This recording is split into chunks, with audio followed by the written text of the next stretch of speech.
presented by AfterBuzz TV, where integral members of the WWE, Cathy, Kelley, Sonya, Deville, and Christy St. Cloud started their careers. This is Women's Pro Wrestling Weekly, the first online pro wrestling show dedicated to all things women's pro wrestling, showcasing news and interviews with top superstars in the industry. And now, AfterBuzz's own gorgeous hosts of wrestling. Bonjour, you are watching Women's Wrestling Weekly, the #1 show talking about women's wrestling on the planet. My name is TK Trinidad, aka the Canadian Assassin. We also have, I'll kind of go back into forward a little bit. Quiet Storm? Can we Quiet Storm, Sarah the Rebel? Quiet Storm? Yes. The Quiet Storm, aka Sarah the Rebel. To the Quiet Storm. Oh my God. America's chocolate sweetheart, Evan T. Mack. What's going on, TK? And of course, you haven't saw, but we have nothing but amazing guests on the show. We have one of the original members of Glow. Not Netflix Glow. If you don't know what we're talking about, you guys need to go back. Educate yourself. Check it out. We have Little Egypt in the house with us. Hi, everybody. Thank you for coming on. Really appreciate it. Oh my God, I'm so excited to be here. I know, it's like Glow feelings. So kind of let's just get it kind of into it. So you were on season 1 and 2. That's correct. Of Glow. I did watch the documentary, and one thing that kind of stood out to me, because WoW is up as well, and they didn't get to, or David McClayton actually declined interviewing with them. Do you know what was the reason behind that? It wasn't because he didn't want to tell his story. And we actually brought David into the AfterBuzz studio, where if you kind of go down the AfterBuzz rabbit hole into the season 1 of Glow on Netflix, you'll see an interview with David, and he breaks it down, all the details, and he gives his 411 on his own thoughts about Glow during that time. It was a personal choice, and that's perfectly okay. The timing just didn't fit. Okay. But he's 100% supportive of all of us. Okay, so it's not because like the reasons why, or the alleged reasons why he stepped away or any of that stuff. It was more just... No, yeah, not at all. Okay. Yeah, we just couldn't click it, but he gives a big insight on his perspective of Glow during that time in his life, if you go watch that video. And also, for you guys who don't know, Little Egypt also hosts the AfterBuzz after show for Glow. And you did season 1, and you're back again to do season 2. Yes. Amazing guests. I think you had Mark Maron on. I know, right? Wow. Big deal. He interviewed the president. I mean, I know, right? It's crazy. The president came to his garage. I know. It's crazy. And just on a side note, he was just cast as Batman in the new Joaquin Phoenix movie. Wait. No, not Batman. I was about to say, that'd have been the most breaking of breaking news. That's how badass he is. He is Batman. And Joaquin Phoenix is the Joker. That'd have been amazing. Scratch that, reverse it. Okay, all right. I was like, What is he? What is he in the Batman movie? Joker. Okay, so nice. Is that a big deal? That's a big budget movie. Huge. He's gonna make one of the like anybody who plays any of those superhero characters, villains or not, you kind of remember them. Time mark of it all. So tell us kind of what your overall. I know you kind of do the after show and stuff, but kind of what's your overall feeling of Glow of when you were in it versus the Glow of Netflix? Okay, that's a great question. So for those of you who have only watched Glow Netflix and they're like, this is kind of cool, it's a dramedy, what does that mean? And how closely does it resemble like what exactly happened to us? I think it was probably darker what happened to us. It was also, we were pioneering, and when you're pioneering, you don't know you're pioneering. Right? When you're pioneering, it's just like stress and just confusion, and you're trying to survive, and that's what the atmosphere was for all of us. So I love that they're taking a funny spin on it, because it holds the audience better. Like, I don't know how much tragedy someone wants to see on a weekly basis. Right. So I absolutely love that they're doing it as a dramedy. And as far as it is loosely based, and there is absolutely no confusion with most of us, like that there are some character similarities, but there is definitely not like complete 100% knockoffs. There's a lot of merging of characters. Did you notice that? Have you watched? Are you familiar with Glow, the original show? I watched. Well, see, growing up in Canada, as far as I know, we didn't have that, so I didn't see it. I didn't know of it until I started doing more wrestling stuff. Yeah. So I kind of saw a lot of the stuff on YouTube, stuff like that. Yes. But it's definitely. I don't know if you guys remember, there was like a roller derby thing that happened during that time. It's definitely reminiscent of that to me. Yeah. but we didn't have, as far as I know. Let me know if you guys in Canada. I didn't see it. I had no knowledge of it. But it's still amazing to see women do those type of stuff, and then also. Ivory in her, what I want to also bring up too, Ivory in her Hall of Fame acceptance speech, she actually brought that up. Yeah. Now, were you aware when she brought it up, or did somebody have to tell you, and how did you feel about that? I actually got a message on Facebook from a fan that she gave my husband and I a shout out, and that was really beautiful. I love Lisa Moretti. She wrestled as Tina Ferrari, went on to be Ivory. And when I say WWE, WWF, it was WWF at the time, but it was the beginning of the Diva division, where she actually was the only one to take the belt away from China, which was a very cool deal. And long coming. I am absolutely so excited that she's finally in the hall. Should she have been there 10 years ago? Absolutely. But hey, you know, I can't complain that she's in there now. And did the popularity of Glow maybe have something to do with it? I don't know. Ask Naomi Glow. Like, look at the influence. Look at them bringing the cast into like the WWE production, because they're bridging themselves to that piece of history, which I am excited about. And, you know, if you can't beat them, join them. I love that. So let's, you know, I'm embracing that. And I hope they continue to embrace these new members of Glow, which we call our sisterhood. You know, these are the new girls that are trailblazing for us, you know, and keeping our legacy alive. Because if it wasn't for Glow Netflix, we would still be in the rabbit hole, and we would still have our fan base of, you know, several 100,000 people that take it back to their childhood, and for them it's just like watching Gilligan's Island, right? Like that feeling you get when you're like watching Bewitched or something. Absolutely. And so for us, it's like we've just been put, you know, on steroids. You know, we've just been sent out into outer space, and we're thrilled, because one of the reasons that I do what I do with Glow is to preserve that legacy, and that's what compelled me to become one of the producers on the documentary. It's wonderful. So, like, speaking, because you said the word diva, we kind of talk about the word diva. Like, what does that mean to you? Do you feel like that's a negative connotation connected to women wrestlers back when they used to call them that? Like, what is your take on that word as far as referring to you guys as divas? Like, you know, when WWE was saying that, like, what do you think about that word? So for me, when I say the word diva, I'm specifically referencing WWE and their women's division. Just like when I say knockouts, I'm specifically talking about the TNA and that female division. So when I talk about Glow, it's specifically talking about that female promotion. So for me, when I say diva, I'm only relating it to a segment of time, you know, where that's what that means to me. Now, but does it mean something to you? Are you guys all like up in arms about it? It was interesting. Like, should we not say diva anymore? Yeah, that we was have all sorts of different opinions. Yeah, that's why I wanted to get your take, because it brought up a few times on the show, and we all have a different like thought process on like diva being a negative connotation, and then one of the wrestlers we had were like, do not.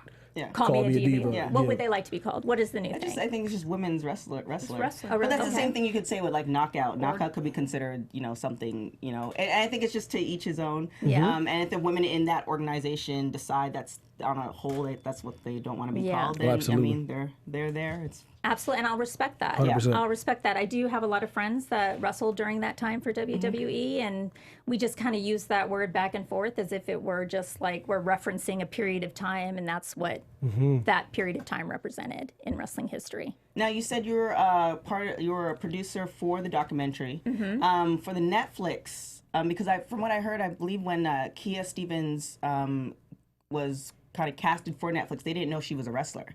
You're kidding. How did they not know that? That's one of the articles I read. Don't quote me on it, but I think that's kind of what the whole thing is. So after kind of, I don't know if the people finally did their research and realized, you know, kind of tied it in together. Did anybody contact you as far as kind of getting your input on the show?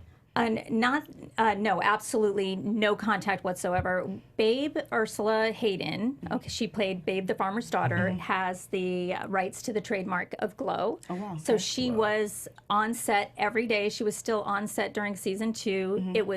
It's kind of like her baby with the writers. The writers walked it into Netflix, but it took about a year of negotiations between the writers and Babe to kind of all come to an agreement on like how is this going to be put forward. And then, I mean, it was like a huge process. There was no reason to have all of us over there giving our opinions on like what it was like for each of us individually, because I think over the course of those 4 years we did 500 matches, 100 taped shows. I know Lisa Moretti said in her acceptance speech that there were close to 80, but I think there was close to 60 girls cast for this show. And you know what? That's 60 opinions that Netflix probably didn't need to have, right? Now, you said Babe she has the rights to Glow.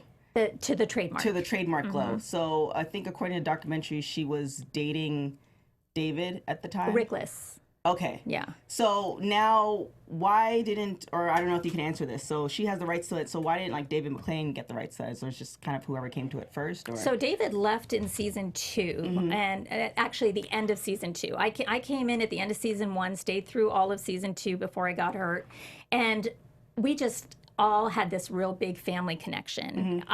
And when things were kind of coming apart between David McClain and Matt Cimber, David left and he took the entire cast except for Nanuchka, Fiji, maybe there might have been 4 wrestlers that stayed back. Right. Hollywood was one of them, and those wrestlers went on to seasons 3 and 4, and we went on the POW Tour, Powerful Women of Wrestling, which was a road show, and we filmed it. So actually, Lisa Moretti, I think, has all the tapes in her garage somewhere, and those were the tapes that her and David kind of got together and used for her audition into the WWE. Oh, wow. So it's a really amazing story. This rabbit hole is so deep. I think you can find some POW matches online on YouTube as well. I think I've seen them before. I went on the POW Tour with the whole cast. We had the same basic characters. So I was still a belly dancer. I had a blue outfit instead of an orange one, and the California doll still had the California theme. We all had the same themes,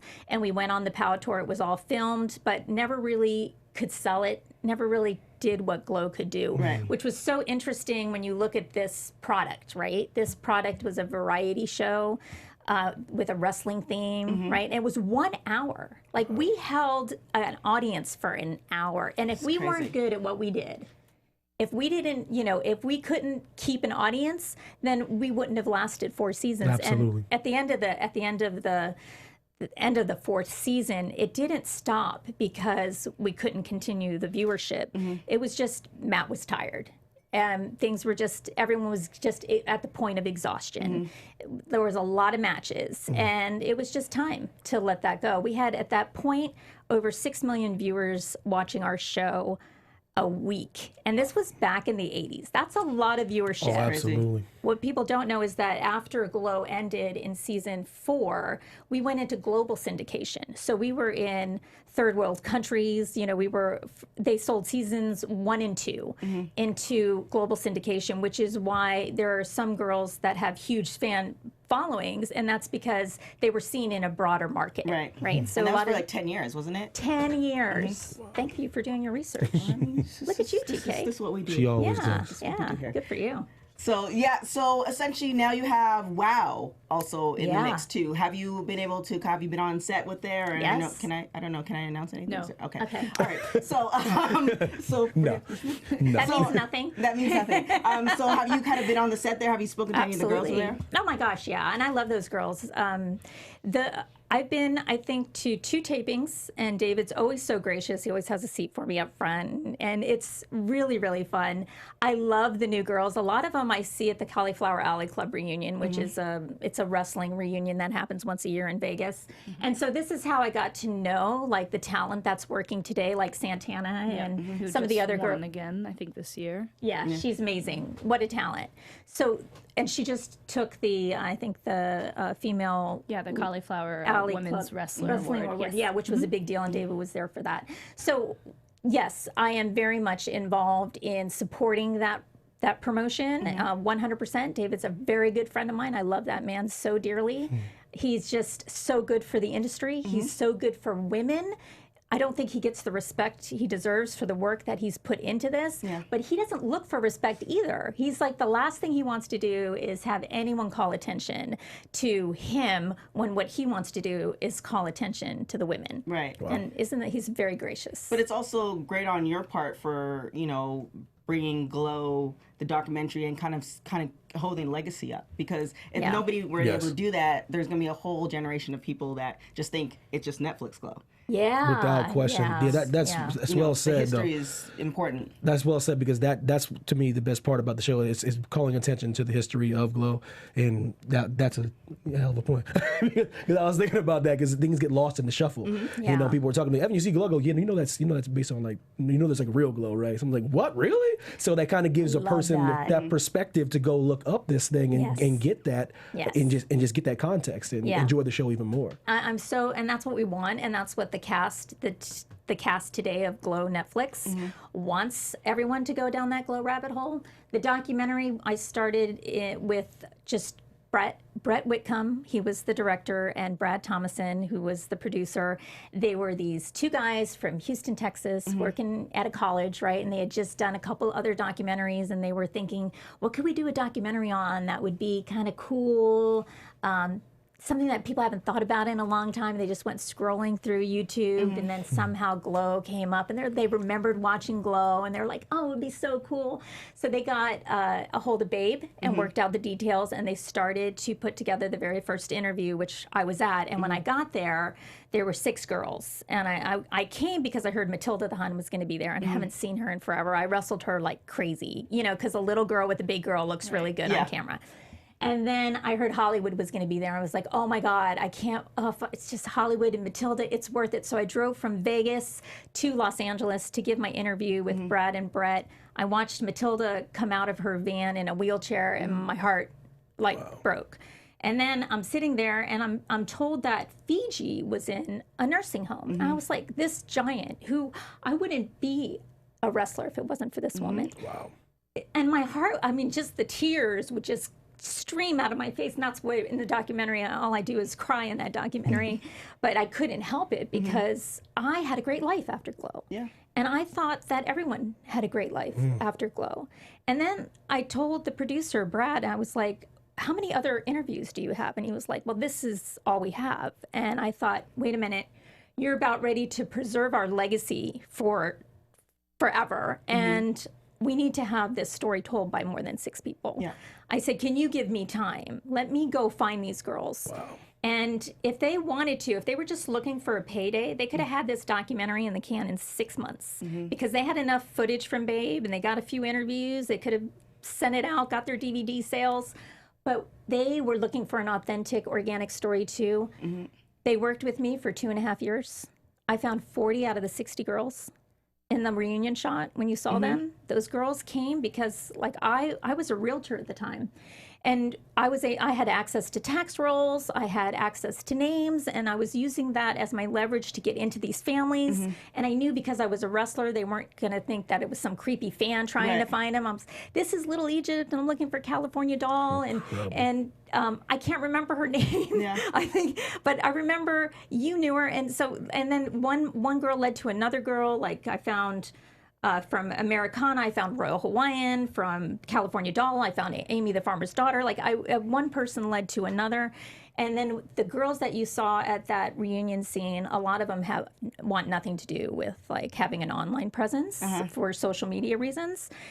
But when they heard that Fiji was going to be there, that she was in a nursing home, and that this could be the last time she could see all of us together, they booked their own flights. We didn't have a budget. This wasn't a budget documentary. This is the lowest budget we had to fundraise at the end of the documentary just for song rights. We did a Kickstarter to get some last minute cash, and then through the executive producer Jason Connell and Brad Whitcomb and Brad Thomason and Brett Whitcomb. Sometimes I talk too fast. My mind doesn't work as well as my mouth. They took it to Netflix. After we had a 1.5 years of a film festival run. It was such a successful film festival run. We won awards, Audience Choice Awards, and we took it everywhere for a 1.5 years. Made it on Spike TV, and then from there it went to Netflix. When it aired on Netflix, the 2 writers of the show, Glow Netflix, Carly and Liz, watched it. They sent an email to Genji Cohen, and the email said, what do you think if we did a show about female wrestling? Genji sent an email back and just said yes. They went right into shop it, and then they got picked up for the first season. All because one person, a small group of people wanted to do the right thing for the right reason. Right. So I never ever took any money for the work that I did, and I still don't take any money for the work that I do to promote our legacy, because we, unlike the WWE, unlike TNA, unlike big promotions that have like a Hall of Fame or have access to funds, this is it. This is it. So they're helping us preserve our legacy, and I want to do everything to help them. Is why I'm back in the studio, bringing today's cast in with the original Glow Girls and bridging that gap. So speaking of when Fiji found you and convinced you to become a wrestler, can you kind of tell that story a little? Because we've got the short version, but I'd love to hear, like, she walked in, what happened? Oh, my God. Okay, so first you have to put yourself as a 19-year-old. My son's 26. I wouldn't, if he ever came to me and said, Mom, I want to be a wrestler at the age of 19, I would say, hell no. You're finishing school. You got plans, son. This is not where your life's going to be. But I was 19 years old. I had ADD. I barely finished high school. I tried college, failed out of that. I had no prospects for the future. And I got a job at a t-shirt store at the age of 19. And in walks Mount Fiji, this 350-pound Samoan giant, right, to have a t-shirt made for a match. And we were a t-shirt store. So you can't look at this woman and not just start a conversation. Like, oh my God, hi, what do you do? And she's like, I'm a wrestler. She was so proud. She was like, I'm a wrestler, and I do a show at the Riviera Hotel. What are you doing here? And she started asking me questions like, what do you want to do with your life? And I was like, I had no idea what I wanted to do with my life. And she could see something in me that I didn't see in myself. And that was, she knew that there were small girls that were wrestling. She had a little Fiji that would wrestle with her. And she also knew girls were dropping like flies when they got to Vegas. I mean, we were getting hurt, and they needed girls. I don't know if a call went out that just said, like, talk to everybody, but she looked at me and she said, you know, you don't need to be here. You could be doing what I'm doing. You should come wrestle with me at the Riviera. And I was like, wrestle you at the Riviera? Like, this is some kind of a joke. Like, are we in a cage and you eat people? You know, that's like what I'm thinking. Like, when you're 19 and you don't really have a wrestling background, you're thinking, this is some kind of a weird, scary deal that's going on at the Riviera. But I knew one thing, and that was, I could see a look in her eye that this was worth my time. Like, just go down there and talk to David McLean. Here's what's really different about what happened to me on my journey versus what's happening today with new girls coming into the industry, is that when I met David McLean, I went right into training. 2 weeks later, I was in my first match of 2 that day, live match. Like, I barely could do stomach kicks and front rolls.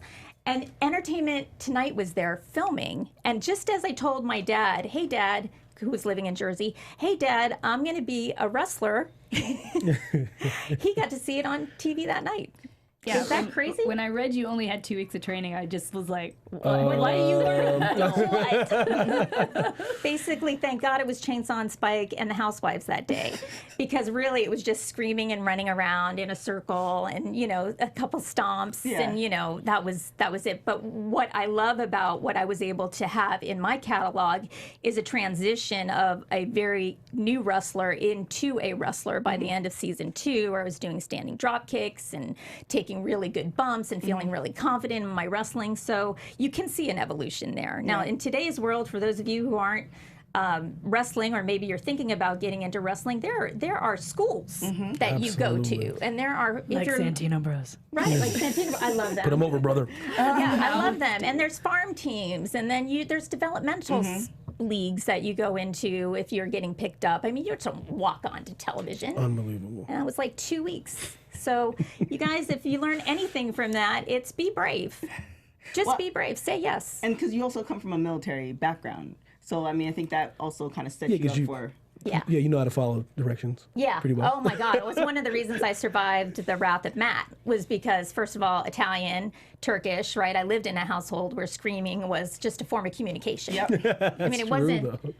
Am I right? It's true. My parents are military parents. Right? Yeah, that's just how it is. Yeah. So to me, it was just like, you didn't. You have a West Indian background. My mom's British, though. She doesn't scream. That's a quiet. Oh, she's very polite, but she's very like dry. Oh, girls were so sensitive.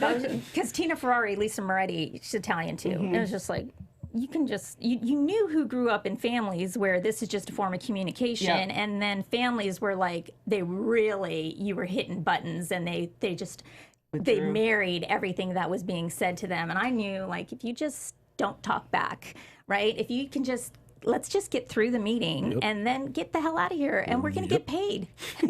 We are getting paid. I made 3 times more as a wrestler than I did working in a t-shirt store. I just wanted to be able to show up next week. I just didn't want to get hurt. That was my thing. In development of like how'd you come up with your character? Tell me how that works. You know, because when I see a lot of wrestlers, they struggle to come up with their gimmick, and like literally can like make or break an entire career if you come up with the right shtick. Like, tell me about how your development. We didn't get to pick our characters.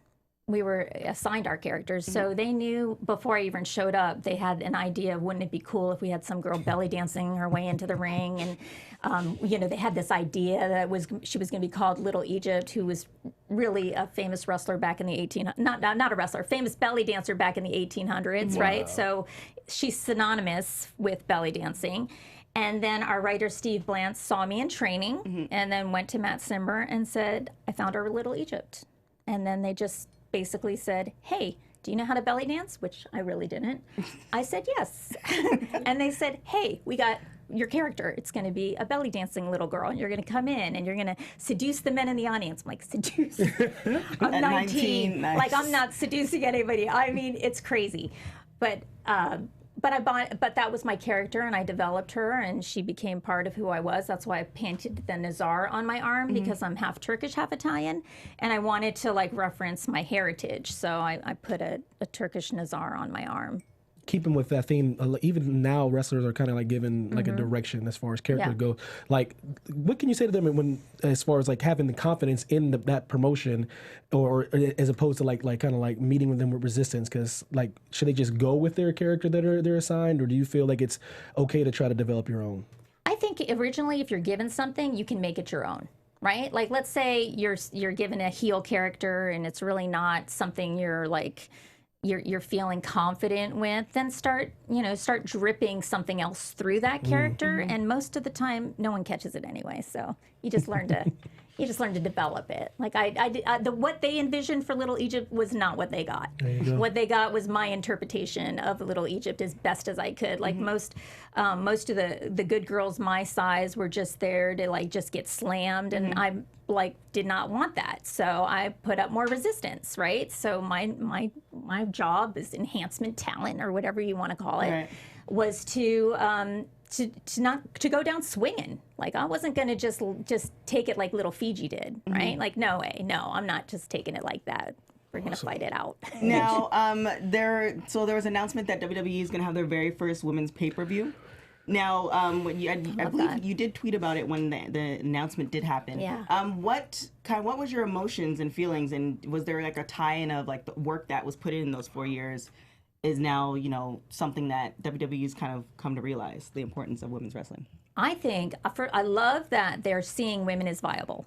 Okay, which honestly, we were viable the whole time. Of course you were. I mean, we've kind of proved that back in the 80s. But it was proved in the 40s. Right. Mildred Burke was the highest paid athlete of that time. Exactly. I was just going to go back that far, because women were draws on a card. It was women and midgets. Those were the 2 draws. So we pulled in audiences, but never got the credit for it.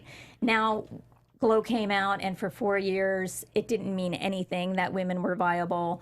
Now they're viable, but before the WWE pulled the trigger and said we're going to do a pay-per-view, long before that was Shimmer, TNA. There were other promotions. Absolutely. Wow. Yep. God, Wow's been around forever. For a long time. Yeah, because this is like 15 years. Yeah. Long before that, this was going on, and I'm just glad that if you can't beat them, join them kind of attitude.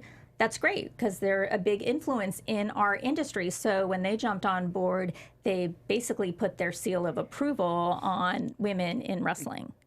Yeah, Did you agree with that? Oh, yeah, for sure. I mean, we had Gail on the show, and she made no bones about it that, you know, Impact definitely did a lot more things ahead of time. And I'm not going to just look at her interview. She pretty much put WWE on blast. So it's definitely, there's been a lot of stuff, and I think with WWE, they're kind of letting everybody else test the waters. Yeah. And you know, it's like, okay, well now, and especially with everything that's going on beyond wrestling, the Me Too movement and, you know, women's empowerment, it's just that how could you not? Like, if you thought there wasn't going to be any money from putting women in the forefront, now is the time to do it. Yeah. Whether you believe it or not. So, I mean, it's definitely a great, I'm looking forward to it. Yeah. What did you think of, like, when the Naomi Glow came out before really the season took off? Well, let me preface this. Yeah. You know where I'm at. I'm a huge fan of Naomi. You know where I'm at. She came into the studio. Amazing. Her and her husband are absolutely amazing.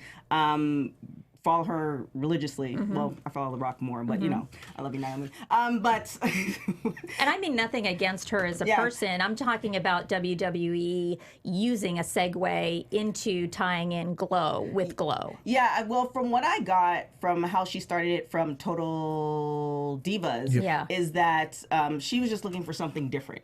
And the fact that she could get, you know, the entrance music that she can get and the entrance that she has was bigger and better than a lot of the women. That's her on the track. It's her on the track, all that stuff. So she kind of looked for something that made her stand out. I don't know, from what I've seen in interviews and even from watching the shows, I don't know if there was a tie-in at that time to Glow. Now there is kind of a tie-in because the Glow, some of the actresses went on the show, and she has made references on her Instagram and stuff like that. I don't know if the origin of it was because of Glow. She didn't say that she came up with the concept, or was the concept given to her? She said she came up. Yeah, she said she came up with the concept, but it didn't. She never mentioned Glow. The concept is more like a EDM type of lights thing. So I think now, because Glow is popular, and with the show, it's just a natural. That's what you would think. It's a natural tie-in. Right. But from what I've seen from all her interviews and stuff like that, she never made mention to that per se. But you know.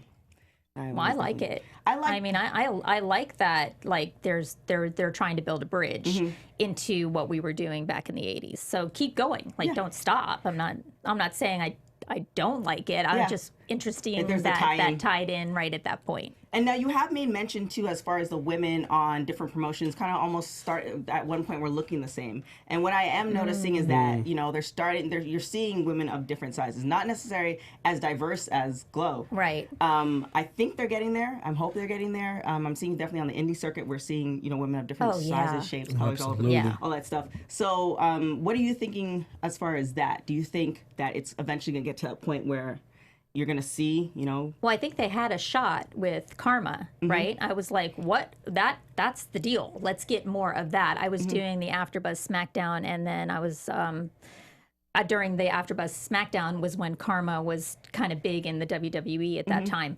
And I just was like, that's what we need to have more of. Look at that. Look what she does when she comes out. People are scared. And you can't just sell that. You have to be that. And to be that, you have to, like, it's not coming from a cookie cutter version of that concept. It is like, you are that person. And I absolutely think they need to do way more of that. I know that the bathing suit scene was the bathing suit scene, and then the divas and what they were doing there, and I believe me, it was great for the ones that made it, but there was a lot of talent that didn't because of their size, and I am an advocate for character development. One of the things that Glow did was that they showed that anyone can come into the wrestling ring and take a bump. That characters are, this was really, and I did an interview with Steve Austin about this too, because believe it or not, he's a Glow fan.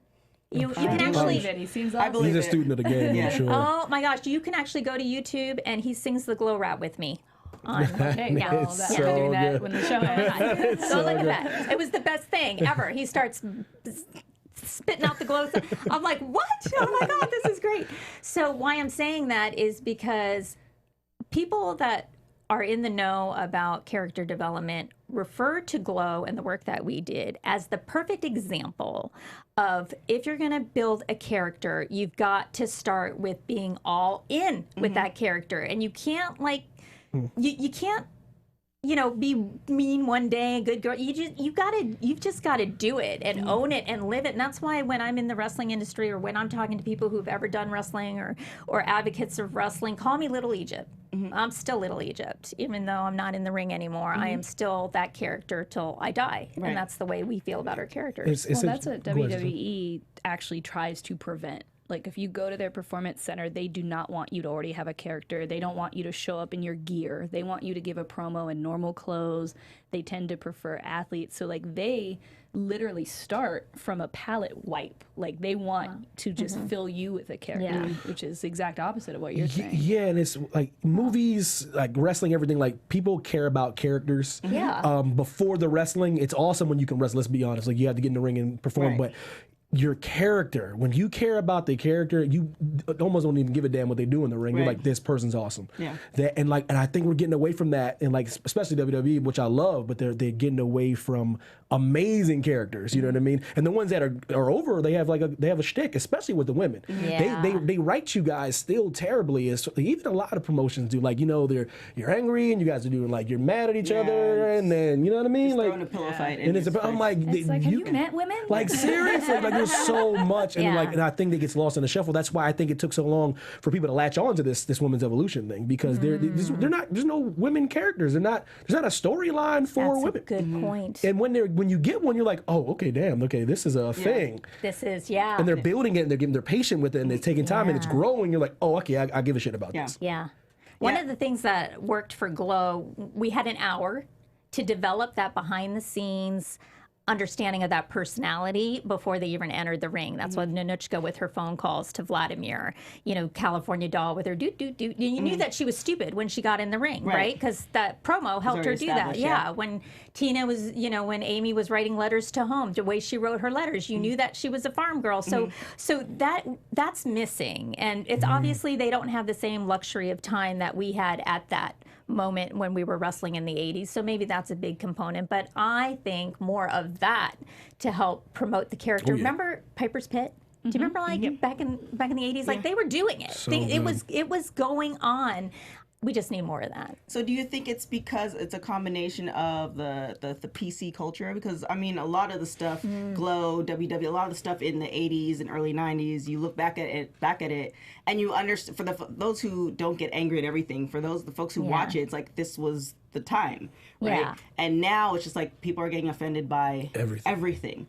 And so do you think the writers, for women in particular, do you think they're just trying to want to kind of be safe? Girl, you remember that whole thing with the what's his name, the Maharaja, where they tried to make Indians bad guys with bomb grenades? But I don't know that we're away from that. No, but I was, but it's still, I know what you mean. Complaining about that, and they were complaining about Shinsuke. And then remember the body shaming thing? though? I couldn't believe they did that. I was like, what? Like they had like Alexa Bliss body shaming Nia Jackson. I was like, well. So I think my question is, do you think that there should be women? Well, I think I don't know if there are women writers in the writing room. There's no way. I don't think so. Every time they've showed a video of the writer's room, I don't see any back I just need one. Just give me one woman in there writing for women. Just give me one. That's cool. There should be. Actually, I was just at lunch with Matt Simber before I came here. We spent 2 hours, and he had said, because we were talking about character development and the characters, and he said something to me which really made a lot of sense. He goes, you can take it as far as you can till they start losing their smile. You just got to know where that is, where their smile stops. So it's funny up to the point that the smile goes away. What is that in today's culture? Maybe it's not that as far as it was in the 80s, but there's got to be an opportunity there. Yeah, because you see it, I'm assuming, did you watch the whole season of Glow 2? Absolutely, okay, yeah. So you see it in the season of Glow 2 where, if you guys haven't watched it, I don't know what to tell you. But when... I don't know. Spoiler, I know. So essentially, they get to the point where, it's, oh my gosh, Kia Stevens' character, she's in the ring and her son's out there watching her. And she feels it, and then eventually she runs out of the ring, and now people have turned on Liberty Bell. Yeah. So I mean, I guess maybe we can. I don't even know what the answer is. It just seems like the PC culture is too far. And obviously you can't go back to the 80s where it's just, offensive. So it's like we have to kind of find that perfect medium. But for women in particular, it just feels like there's just something missing where it's not clicking. Like I'm tired of seeing because they need best a woman friends in break there, up. though. Yeah. And then they come back together and then they hug it out and then they break up. It's just give me one woman, like a consultant. I don't care if she's like on the outside of the writer's room. Just like peeking in every now and like, okay, let's not do that. Let's do that. I mean, one just of the things that prevents a stereotype is having multiple types of women, and not just your token, because that's where you do run into the stereotypes that will bump up against what you're referring to as PC culture. If you have one Asian and she's the Asian character, yeah, you're gonna have that problem. But if you have 4, 5, 6 Asian women and one of them is Asuka with her big robe and her mask and everything, then it's no longer a PC issue, because that's just her. It's not a statement about her race. So I think it all does come back to time, giving the women the time. That's what they need, and just maybe just a different direction besides the breakup thing. Yeah. So I'm guessing you're for WWE kind of doing the rumors have kind of been they're going to have their own women's show. No way. Oh, absolutely. That's been kind of the rumors. It's been, and I think this pay-per-view is going to be like kind of like their test. Isn't there like Total Divas kind of like their own women's show? No, but I mean like straight like wrestling. You know what I mean? Like Total Divas is more reality. They're going to see if they're going to a woman. Wrestling show. Oh my God, that would be awesome. That would be awesome, and so they're testing to see if it's viable. That's what we think. That's so. Here's the thing. Nice. So our show, we have this kind of thing where when people come on the show as guests, they usually tell us what they want, and it sometimes happens. We have a few guests on the show who went on to the Mae Young Classic. They got signed to different promotions, stuff like that. So usually we kind of have our finger on the pulse as far as things that are happening. So I think that's kind of what they might be testing for, because now with WWE, I feel like they have so many women that are kind of in NXT, in Raw, in SmackDown, in development that there's not enough. We're only seeing, of course, I've said it before, like we're only seeing Trinity, like, not as often as we used to 2 years ago. And they have a whole channel to fill. Exactly. Frankly, they got all the time they need. Yeah. I love it. So, I mean, I think that would be, that, and especially with Glow and Netflix and the documentary and all that stuff. I think it'd be a good time. Yeah, it would be definitely a good time to kind of test it out. That would be amazing. That would be amazing. One, because I want to see women working, right? And I know that the hardest thing for the last 10 years has been like, how much time can we get? And now, if you're taking away the restrictions of time and you're going to see the character development you want to see, that's going to be awesome. Now, have you been in any talks, or has anybody from WWE talked to you as far as consulting, or has there any talks with any people in the WWE division? I have friends there, but no one's ever approached me with, hey, what do you think of this idea? They do have Tina Ferrari, so they got a Hall of Famer. Right. That's a Glow girl, so I can't see why they wouldn't go to her first. But call me anytime. Yeah. I mean, I'm available. It seems like you have your pulse on as far as character. Yeah. Like I've heard you in different interviews talk about like the importance of it. Yeah. And then also not being, just the, okay, she looks pretty and she can kind of sort of wrestle. Yeah. So, I mean, that would definitely be a good idea. Yeah. Well, you guys know where to find me. Yeah. I'm all over social media at Little Egypt. Our show is magical, so things happen. I'll let you know if I get a call. So, any predictions? I don't know if you can kind of break it, but any predictions as far as Glow Season 3? It hasn't been, I don't think, has Season 3 been announced yet? So, of course, it's going to happen. It will. It's set up. Turns out it was one of the top 3 shows that they've had. In season, I think, was it season 1 that was one of the top 3 shows last year?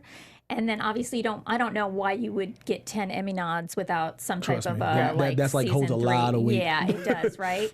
And then their first season they had 11 million viewers, so that's pretty strong to be one of the top 3 shows. Orange is the New Black, which is the same executive producer, 18 million viewers. So for your first season to have 11 million, that's pretty awesome, right?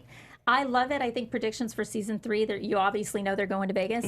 What I'd love to see is the Mark Maron character, Sam Silva, go into a deep, dark hole, because Las Vegas in the 80s was when you just snorted your way, right? They do that right now. Right, they're still doing it, right? And whatever happens in Vegas, right? Stays in Vegas. And he just lost his daughter, so it makes sense. Yeah. And then I would love to see more of what it would be like for us when we were there. It was like we were running barefooted through the hotels. It was like a playground for us. We got buffet tickets to eat in the buffets. That's we had to, oh, the dream. Oh my gosh. So we'd be up in the buffet and there'd be chainsaw on spike. And even though like I'm not allowed to go sit with them at their table because kayfabe, we're supposed to be in character, so we just kind of snarl at each other, and I'd take my plate over here and they'd take their plate over there, and then Mount Fiji would come in and she'd sit with the good girls, and we'd be like, yeah, we got Mount Fiji, right? And we ate there 3 times a day. Oh my God. That's all we ate was that damn buffet food.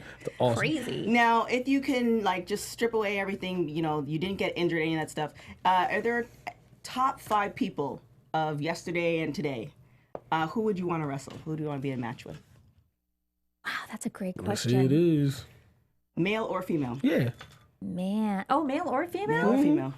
Well, a Stone Cold Steve Austin, I think would be fun. That would be kind of awesome. I'd love to wrestle him. That would be so fun. Because I think we would have a funny match. Because he's a funny guy. He's really, really funny. I know he would come up with something crazy. Then I think probably I definitely wouldn't want to be with Moolah. She would kill me, and I know that she doesn't think anything's funny, so that would be not the person. But maybe someone like, I don't know, China. You know, I think China would be really cool. Definitely a big person, because that would be really cool. And then I don't know, that's all. China and Steve Austin. Yeah. I like that. I like What that. about you? Give me 2 right now. No one's ever asked her that before.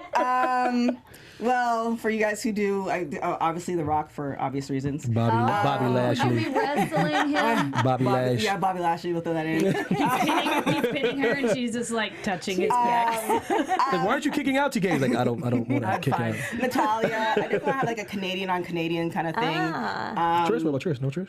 Yeah, Trish is awesome. Yeah. I mean, I almost want to have, we have just so many, so I'm from Canada, as I say a billion times. I like to almost have like a Canadian, like women's, like thing, like where you go up against to discover who is the best Canadian wrestler. And then you have the face that runs, like how Kevin Owens had the face that ran the place, even though he's Canadian as well, which I loved.